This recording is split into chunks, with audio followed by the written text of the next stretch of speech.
안녕하십니까, 피터 신부입니다. 오늘은 상담심리학 강좌 21번째 시간으로 정신역동 이론에 대해서 살펴보도록 하겠습니다. 이미 심리학적 이론의 여러 정보들은 우리가 인터넷이나 유튜브를 통해서 많이 나와 있습니다.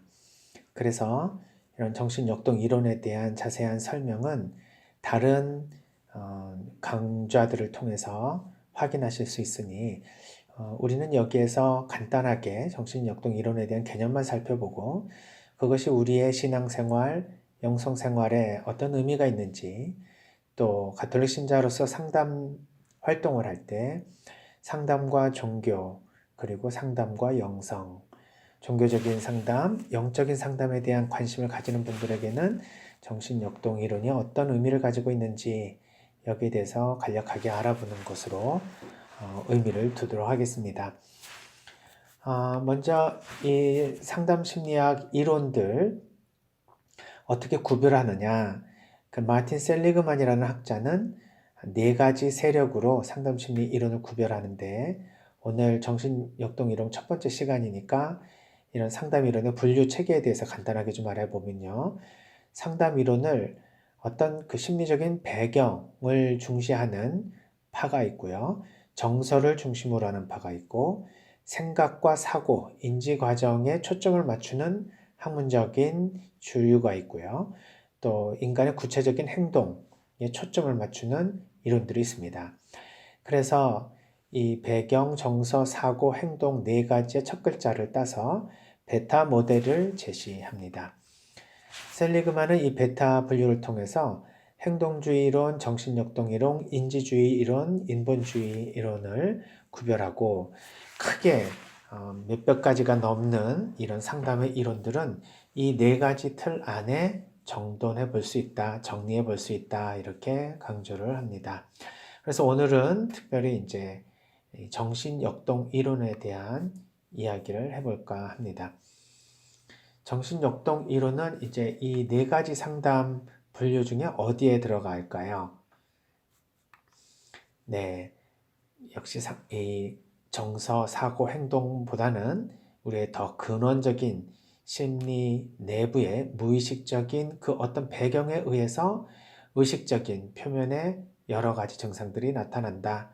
즉, 우리가 경험하는 모든 심리 증상은 우리 내면 깊은 곳에서부터 영향을 받아서 이루어진다. 따라서 백그라운드를 강조하는 이론이다. 이렇게 볼 수가 있겠죠. 정신역동 이론은 사이코다이나미즘이라고 해서 심리를 뜻하는 사이코, 물론 이제 히라버로는 푸시케이의 원형을 갖고 있으니까 이게 이제 영혼에 대한 이야기일 수 있습니다. 그러나 이제 영혼이 근대로 오면서 심리 정서로 좀 더 우리가 측정할 수 있는 인간의 조건으로 의미가 전환되었죠. 다이나미즘은 다이나믹, 역동, 그 움직임. 그래서 우리 심리적인 내면의 움직임을 다루는 이론을 우리는 정신역동 이론이라고 합니다. 정신의 내면적 힘, 역동이 결국 우리가 경험하는 모든 문제의 원인이며 본질이다. 이 대인관계적인 문제가 발생할 때, 또 우리 심리 안에 여러 가지 문제들이 발생할 때, 이것은 무엇인가가 그 안에 충돌하고 있기 때문이다. 예를 들면 우리가 무엇을 하고 싶은 개인적인 욕구와 무엇을 해서는 안 되는 초월적인 욕구가 충돌한다.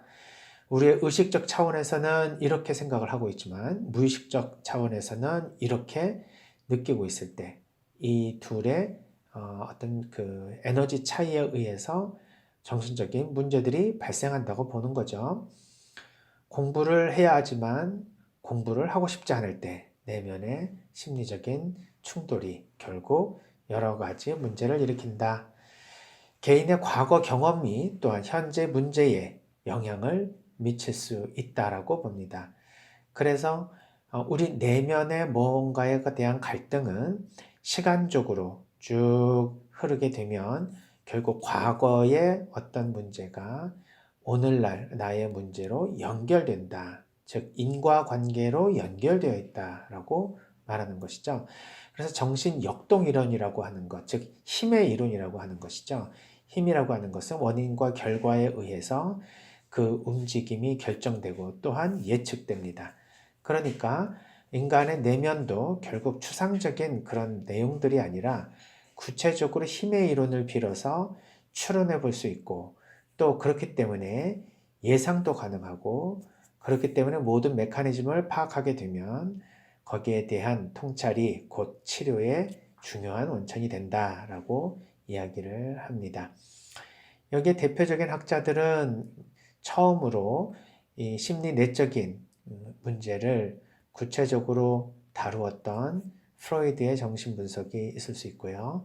프로이드와는 나중에는 결별했지만 프로이드의 영향력을 받은 융과 아들러의 심리학들이 결국 정신역동 이론을 대표하고 있습니다. 그 중에 이제 정신역동 이론이라기도 하고 또한 정신분석자들이 주로 사용하는 말 그대로 정신분석이라는 치료 기법이 있지요. 반면에 융은 똑같은 정신분석을 하지만 프로이드와 이 결이 다른 분석을 하기 때문에 융은 정신분석이라고 하지 않고 융은 이제 분석심리학이라고 부르게 됩니다. 그래서 보통 프로이드의 정신분석, 융의 분석심리학 이렇게 호칭하게 됩니다. 정신역동 이론에서 보는 인간관을 한번 볼까요? 먼저 정신분석이나 정신역동 이론에서는 인간을 생물학적 존재, 뭐 그 이상도 이하도 아닌 것으로 일단 전제하죠. 그래서 인간은 어떤 그 본능을 선천적으로 갖고 태어난 동물이기에 이 본능을 떼어내고 우리 인간의 심리를 이해한다는 것은 불가능하다. 그래서 우리는 생득적으로 타고난 무엇인가에 의존해야 되고 그리고 무엇을 통제하고 싶은 이러한 욕구들을 가지게 되는데 이러한 욕구가 좌절될 때 느끼는 문제들이 심리적인 고통, 문제로 드러난다. 따라서 이런 생물학적 욕구에 대한 탐색이 굉장히 중요하다는 것이죠.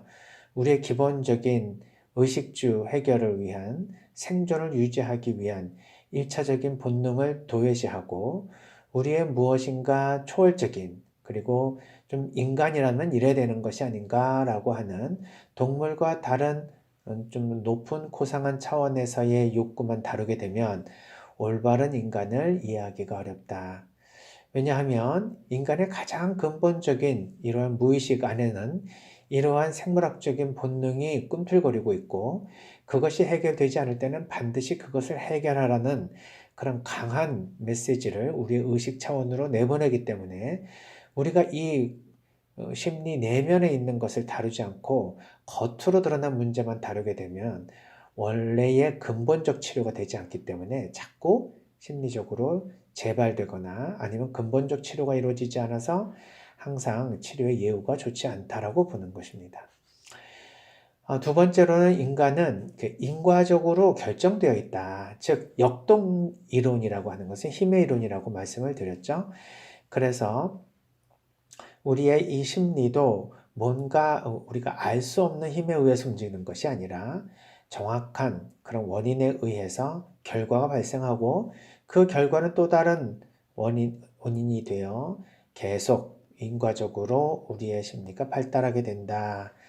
그래서 이 원인을 정확하게 아는 것이 중요하기 때문에 보통 심리 상담에서는 과거의 초창기 부모와 어떤 관계를 맺고 살았는지 특히 태어나면서부터 5살 때까지의 이런 아이들과 부모와의 관계가 어떻게 형성되었는지에 대한 그 시기를 중점적으로 들여다보게 됩니다.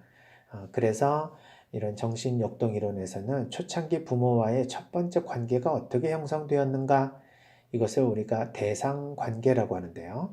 이 대상, 즉 인간이 태어나서 눈을 떠보니까 나 말고 누군가가 앞에 있는 거예요. 그것이 처음에는 부모님이겠죠. 그래서 이 부모님과 내가 어떤 관계를 맺는가 이 대상 관계가 정신역동 이론에서는 굉장히 중요한 탐색의 원천이 됩니다. 정신역동 이론의 세 번째 인간과는 이 갈등하는 존재라는 것입니다. 우리가 다른 생물들처럼 이렇게 일단 배고프면 먹고 그러면은 포만감에 편안하게 잠을 자는 그러한 인간이 아니라 우리는 끊임없이 우리의 이런 생물학적 본능과 초월적 본능 사이에 갈등을 일으키면서 늘 불안하고 늘 안정되지 못한 존재라는 것입니다. 아까도 말씀을 드렸듯이 의식과 무의식 세계에 끊임없는 갈등이 존재하고 있습니다. 이것은 심지어 우리가 잠을 자면서도 갈등을 체험하게 되죠. 우리의 꿈을 통해서 우리는 의식하지 않아도 무의식 속에 이런 갈등을 어떻게든지 해결하려는 끊임없는 노력을 하게 됩니다. 이런 갈등을 일으키는 주체가 있는데 이것이 인격의 세 가지 요소로 프로이트는 이야기하죠. 상식적인 이야기로 이미 잘 알고 있는 이드, 자, 초자에 대한 이야기입니다. 본능을 담당하는 이드, 현실에 대한 감각을 가지고 있는 자, 그리고 도덕적 감시자로서의 초자, 이 세 가지 자의 형태가 서로 갈등을 일으킬 때 내면에서 이런 갈등은 너무 심각해서 해결이 안 될 때 신체화 증상으로 나타나고 심리적인 문제로 발생한다. 예를 들면 주일인데 성당을 가야 하는 상황이라고 해봅시다. 우리 안에 있는 생물학적인 본능을 주관하는 이드는 오늘 날씨가 이렇게 화창한데 꼭 성당에 가야 되나? 오늘은 좀 빠지고 놀러 가고 싶다. 이런 마음이 들 수 있습니다. 이럴 때 이것은 우리의 자아 상태 중에 특별히 본능적인 자아를 대변해주는 이드의 활동에서 드러난다. 이렇게 볼 수 있겠죠? 그러나 순간 우리 머릿속에는 이런 생각도 들 수 있습니다. 그래도 주일인데 미사를 일단 참여하고 그 후에 놀러 가면 되지 않을까? 혹은 일단 그럼 놀러 가서 그곳에 성당이 있다면 그곳에서 미사를 볼 수 있지 않을까? 자, 이렇게 생각을 하는 것은 나의 근원적인 욕구가 있지만 그래도 현실에서 우리가 적응해야 되는 우리의 역할, 책임을 통합해서 우리의 역할과 책임도 다하면서도 우리의 본래의 욕구도 충족할 수 있는 방식을 자꾸 찾아가게 되죠. 이렇게 현실에 적응할 수 있는 이러한 자신만의 뭔가 이렇게 마음에서 드러나는 기능이 있다면 현실에 적응하고 현실을 잘 살아갈 수 있도록 대변해주는 자아의 기능이라고 볼 수 있습니다. 그런데 이런 생각이 아니라 갑자기 자신을 비난하는 어떤 목소리가 내면으로부터 나올 수도 있습니다. 아니, 내가 지금 신앙을 가진 지가 몇 년 지났는데 아직도 주일 미사를 빠지고 싶은 마음이 든단 말이야. 내가 이런 주일 미사도 제대로 지키지 않으면서 어떻게 진정한 신앙인이라고 할까? 또는 어떻게 내가 내 안에서 주일 미사 빠지고 놀러 갈 생각을 하지? 내가 정말 신앙인 맞아? 이런 식으로 스스로에 대해서 도덕적 검열을 통해서 자신을 비난하는 목소리가 들리면 이것은 슈퍼에고, 초자아에 대한 기능이라고 볼 수 있습니다. 그래서 대부분 이러한 이드에 대한 욕구와 초자아에 대한 검열, 그리고 그 사이에서 에고가 적절하게 이드와 초자아 사이에 그 욕구를 조정해주는 역할을 하게 되는데 이것이 균형을 잘 잡게 되면 정신적으로 건강하게 되지만 어느 한쪽으로 균형이 깨지게 되면 굉장히 큰 정신적인 타격을 입게 되겠죠. 만약에 이드에 따라서 살아간다, 생물학적 본능대로 살아간다면 이게 인간의 삶이 아니겠죠. 그렇다고 초자아의 명령에만 따라 산다.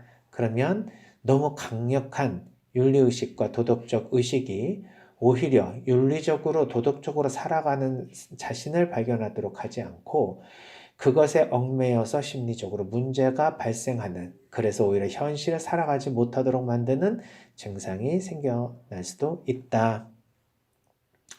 그래서 종교적인 신경증 또는 강박적 신앙 형태들이 바로 이러한 특성을 지니게 되는 것이죠.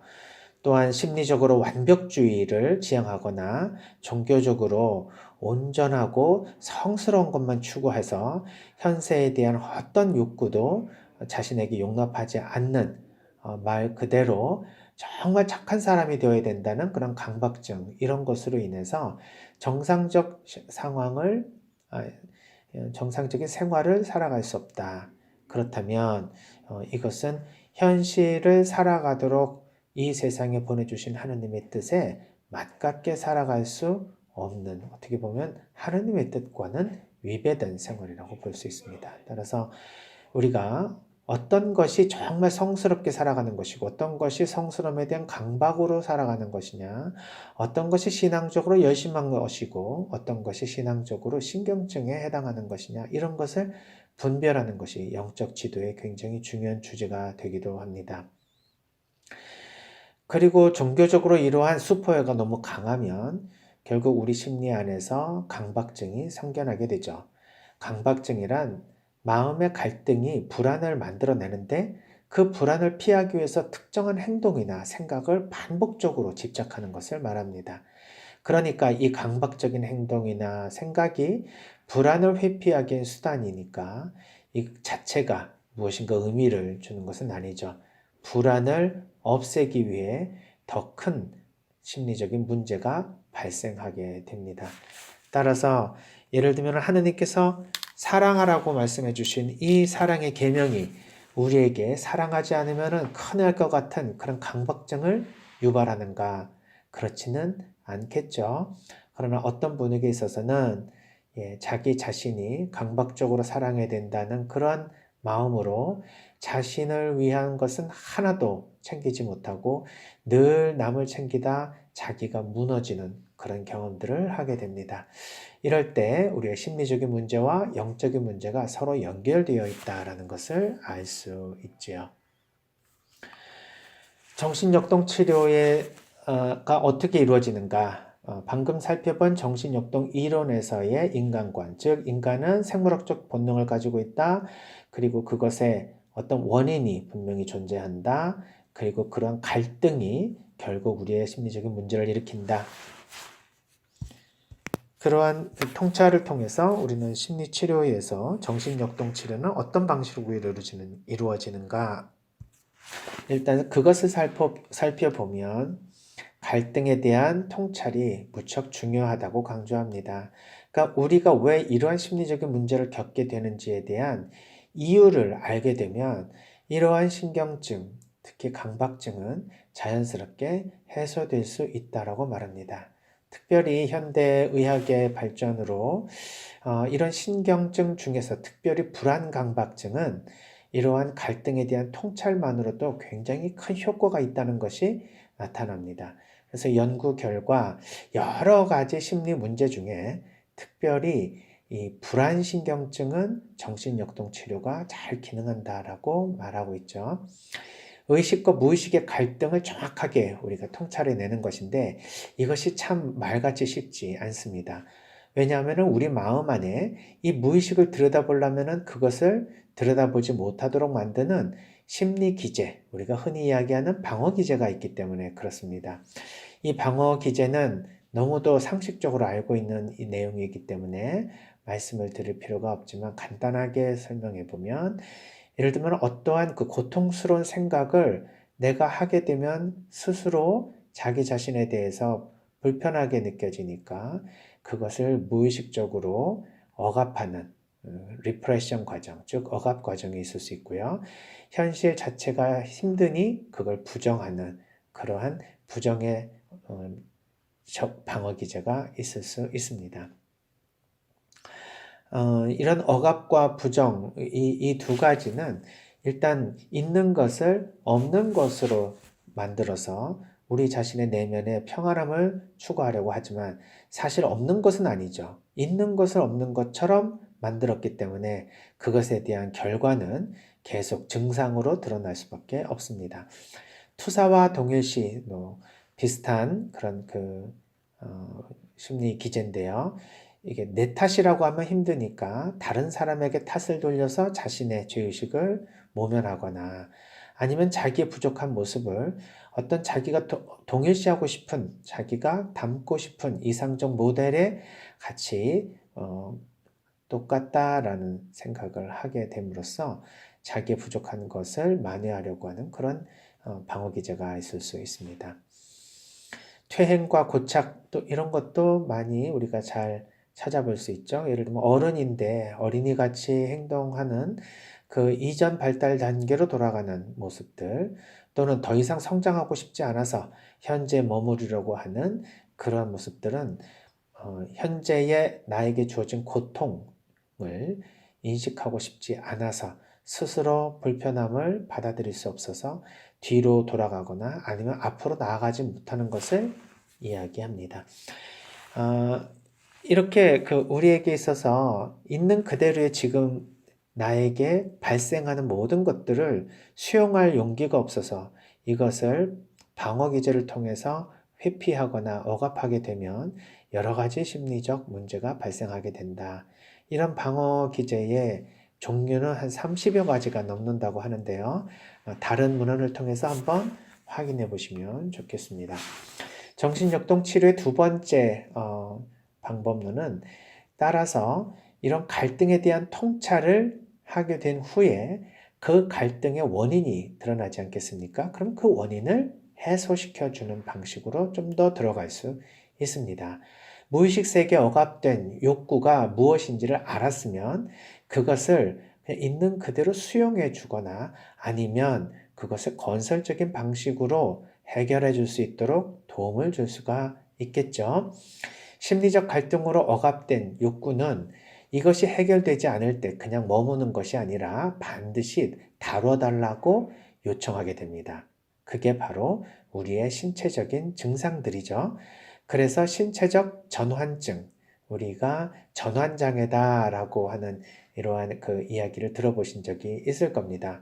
소화가 안 되거나 머리가 아프거나 뭔가 손발이 저리거나 잠이 오지 않거나 등이 굳어서 움직이지 않는다거나, 심지어는 어느 특정한 상황에서는 발걸음이 떨어지지 않아서 걷지를 못한다거나, 이런 여러 가지 신체적인 증상이 있는데 엑스레이나 CT나 MRI로 절대 나타나지 않습니다. 원인이 무엇인지 모를 때 현대의학에서는 그냥 한마디로 이야기하는 것이 있죠. 그건 바로 마음의 병입니다. 또는 심리적으로 만들어진 병입니다. 이렇게 됐을 때 우리는 이러한 신체적인 증상을 신체적으로 어떤 외과적 수술이나 약물을 통해서 치료하기가 참 어렵습니다. 이때 예를 들면 약물로 치료하거든요 라고 말씀하시는 분도 있을 거예요. 저는 신체화 증상을 약물로 치료했습니다. 그때 어떤 약물 드셨습니까? 하면 모르는 경우도 있습니다. 사실 플라체보 같은 그런 위약으로 다스리는 분도 계시고요. 소화가 안 된다 그랬으면 소화제를 먹어야 되는데 소화제를 먹어도 소화가 안 되거든요. 그런데 항우울제를 먹으니까 소화가 되는 경우도 있습니다. 그것은 역시 우울 증상에 대한 이런 소화되지 않는 신체적인 그 증상이 연결되어 있기 때문에, 이 소화가 되지 않는 증상은 위 기능의 문제가 아니라 마음의 기능에서 나오는 것이었기 때문에 그렇죠. 그러니까 전환장애는 우리의 심적인 문제들은 신체적인 문제와 밀접히 연결되어 있다. 시민 상관설을 우리가 확실하게 찾아볼 수가 있습니다. 따라서 사실 우리의 신체적인 모든 문제들은 이 마음에서부터 시작한다 해도 과언이 아닐 것입니다. 이 마음의 병을 어떻게든지 다루어야 우리가 신체적으로도 건강하지 않겠습니까? 또 반대로 신체적으로 건강한 육신을 가지기 위해 노력할 때 마음도 서서히 조금씩 변화한다는 것도 알게 되니, 우리의 몸은, 그리고 정신은 어느 한쪽으로 기울어진 것이 아니라 서로 연결되어 있다. 그래서 건강한 육체가 있어야 영적으로도 건강해질 수 있지 않겠습니까? 우리는 우리의 신체적인 건강을 이런 영적인 건강에 열등한 것으로 생각하거나, 이런 세상적인 우리의 이런 삶의 방식이 영적인 삶의 방식에 열등한 것으로 생각하는 이분법적인 가치관으로부터 벗어나야 합니다. 정신역동의 이제 영성적 의미를 한번 찾아보겠습니다. 지금까지 그냥 간략하게 정신역동 이론이 이런 것이구나 라고 우리가 한번 쭉 살펴봤는데요. 자세한 내용은 다른 교과서, 다른 이론들이 너무 많이 나와 있기 때문에 다른 정보를 통해서 이해하실 수 있고, 단 이런 정신역동 이론이 크리스천들에게는, 그리스도교 신자들에게는 어떤 의미가 있을지 이런 거에 대한 이야기는 많이 없으니 오늘 여기에서 우리는 종교인으로서 또한 신앙을 갖고 있지 않지만 신앙에 관심을 가지고 있는 분들에게는 이러한 정신역동 이론에 대한 의미를 어떻게 알아볼 수 있을까? 여기에 대해서 마지막으로 한번 정리해 보도록 하겠습니다. 첫 번째로는 우리가 종교 생활을 한다고 했을 때 열심히 살아간다. 좋습니다. 그렇지만 제대로 사는 것이 열심히 사는 것보다 훨씬 중요합니다. 제대로 된 영성 생활이 무엇인지를 모를 때는 무조건 자신이 생각한 것이 옳은 것처럼 열심히만 살아가게 되는데 이때 이것이 바로 영적인 문제와도 연결된 심리적인 문제의 출발이다. 이렇게 볼 수 있습니다. 건강한 신경증 또는 건강한 종교생활과 신경증적인 또는 강박적인 종교생활을 구별해야 하는 것이죠. 영적 지도에서 굉장히 중요한 식별의 은사는 바로 이러한 우리의 심리적인 문제를 영적인 문제로 자꾸 바꾸어서 생각하려고 하거나 아니면 심리적인 문제를 영적인 문제 안에서 해결하려고 하는 움직임들이 있을 수 있습니다. 심리적인 문제는 심리적이고 그리고 신체적인 문제와 함께 다루어야 되는 것이고요. 여기에서 건강한 그런 내면이 결국 초월적인 영성으로 연결이 될 수 있도록 우리가 단계를 밟아주는 것이 필요할 수 있습니다. 물론 심리적인 건강이 영적 건강의 무조건적인 전제 조건이냐? 그렇게 볼 수는 없습니다. 영적 성장은 반드시 심리, 신체적인 건강을 전제로만 되는 것은 아니거든요. 그러나 일상적으로 볼 때는 이러한 단계를 거쳐서 발달하는 것이 보편적이고 그리고 굉장히 타당한 방식이라고 말합니다. 따라서 우리가 신체적으로 건강하고 또 정서적으로 건강할 때 이런 영적으로도 건강한 하느님과의 관계를 가질 수가 있다. 프로이드가 우리 종교인들에게 던져준 질문은 굉장히 중요한 질문입니다. 프로이드는 종교가 신경증 환자를 만들어내는 공장이라고 이야기를 했죠. 그래서 우리가 정말 신경증 환자들을 만들어내는가? 종교적인 강박증 환자들이 있기는 하죠. 그렇지만 그렇다고 해서 종교를 갖고 있는 모든 사람들이 신경증 환자는 아니니 우리가 어떻게 신앙생활을 하는 것이 중요하지 신앙생활을 한다는 그 자체가 문제가 있다는 것은 아닐 것입니다.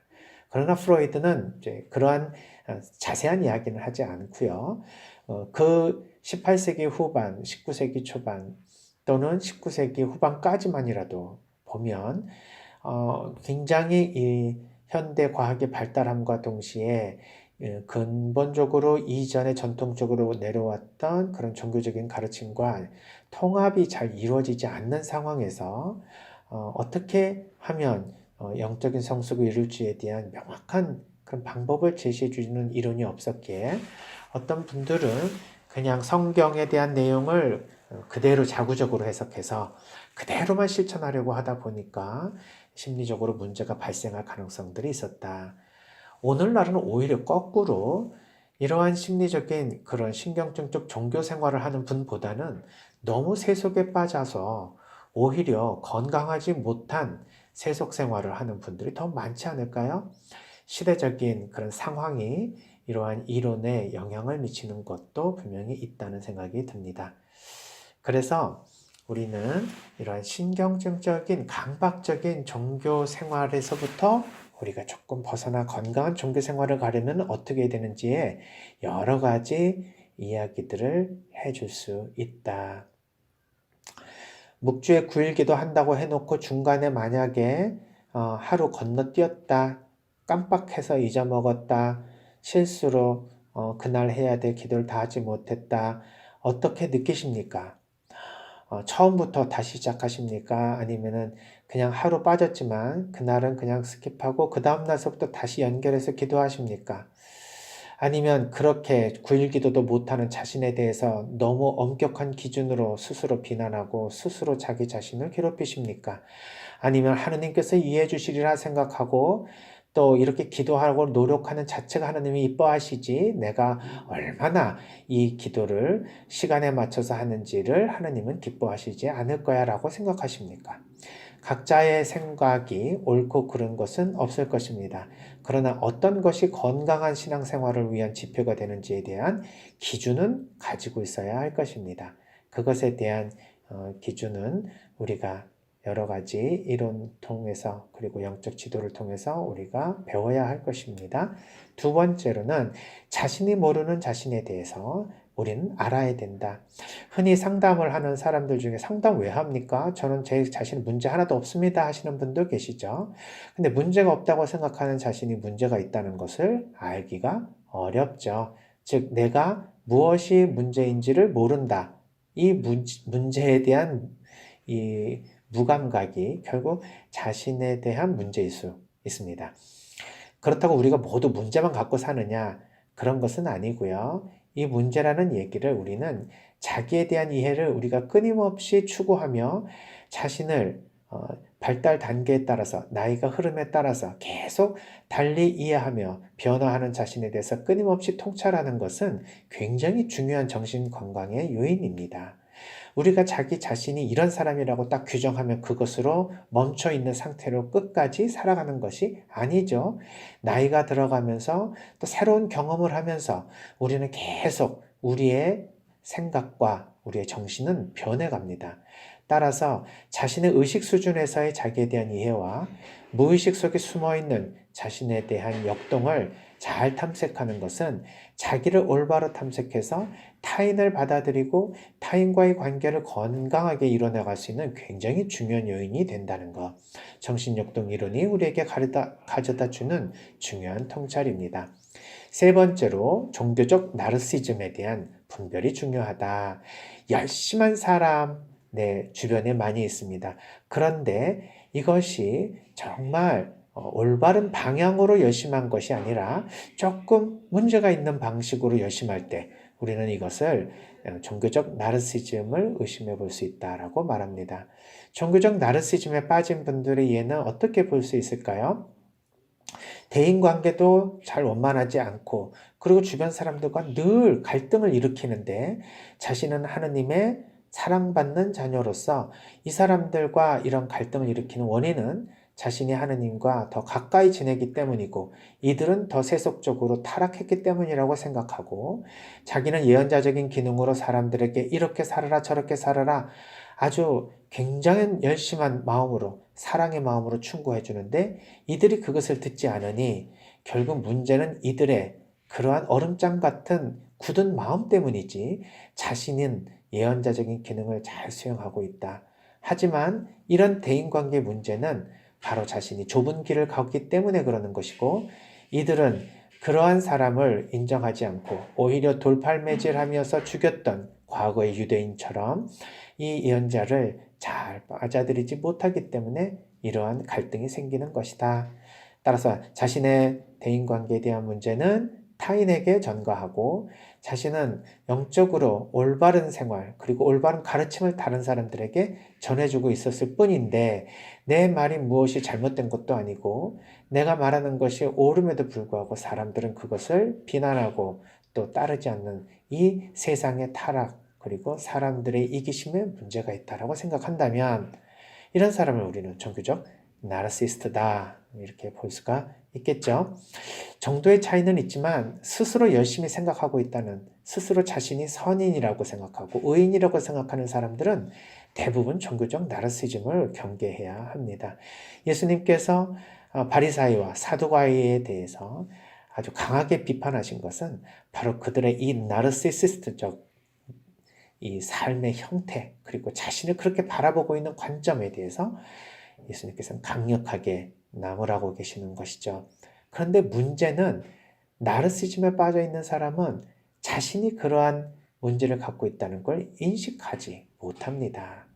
그래서 이런 강한 이 자기애에 빠져 있는 사람들은 객관적으로 자신을 비춰볼 필요가 있는데 이렇게 객관적으로 자신을 비춰보기 위해서는 사실 내가 내 내면을 들여다볼 필요가 있다라는 자기가 자기 자신을 아직 모르고 있다라는 자기는 아직도 뭔가 탐색해야 될 부분이 많다라는 자기의 겸손이 필요합니다. 즉 나르시즘의 특징 중에 하나는 또 자신에 대한 겸손한 입장을 가지기가 어렵다는 것이죠. 자, 이렇게 해서 나의 심리적인 문제가 종교적이고 영적인 문제에 결합돼서 그 안에서 자기 심리적인 문제를 숨길 때 우리는 이런 영적 나르시즘을 찾아볼 수가 있습니다. 정신역동 1호는 이러한 영적 나르시즘에 빠진 심리적인 문제에 대해서 우리에게 많은 통찰을 가져다 줍니다. 마지막으로 무엇보다도 중요한 것은 수치심과 죄책감에 대한 아주 심리학적인 통찰을 잘 제공해 주는 것이 정신역동 이론이라는 것입니다. 우리 보통 심리학에서는 자신의 욕구를 충족하는 게 중요하다고 하고 종교에서는 욕망을 버려라, 자기를 버려라 해서 도저히 심리학적 이론과 종교적인 가르침이 통합이 안 됩니다 라고 말하는데 이거 뭘 잘못 알고 있는 것이죠. 죄책감 하나로 놓고 보더라도 죄책감이 건강한 죄책감과 건강하지 못한 죄책감이 있고요. 그리고 신경증적인 죄책감과 실제적인 죄책감이 나눠집니다. 따라서 어느 한쪽을 우리가 강조하면서 얘기할 때 그 개념이 무엇인지를 정확하게 알 필요가 있는 거죠. 죄책감을 가지지 말라는 것은 신경증적인 죄책감에 빠지지 말라는 이야기지 실제적으로 자기가 지은 죄를 느끼지 말라는 얘기가 절대 아닙니다. 그러나 이것을 구별하기가 어렵기 때문에 사람들은 스스로 자신의 죄책감을 없애면서 자신은 죄인이 아닌 것처럼 생각하고 또는 자신이 지은 죄를 너무 크게 생각해서 스스로 신경증적으로 죄책감을 갖게 됩니다. 이 모든 것이 심리 정서적인 문제이며 동시에 영적인 문제들입니다. 이 건강한 죄책감은 사실 자신의 행동에 대해 책임을 지게 하고요. 대인관계를 회복시켜 주면서 정신 건강에 순기능적인 역할을 하게 됩니다.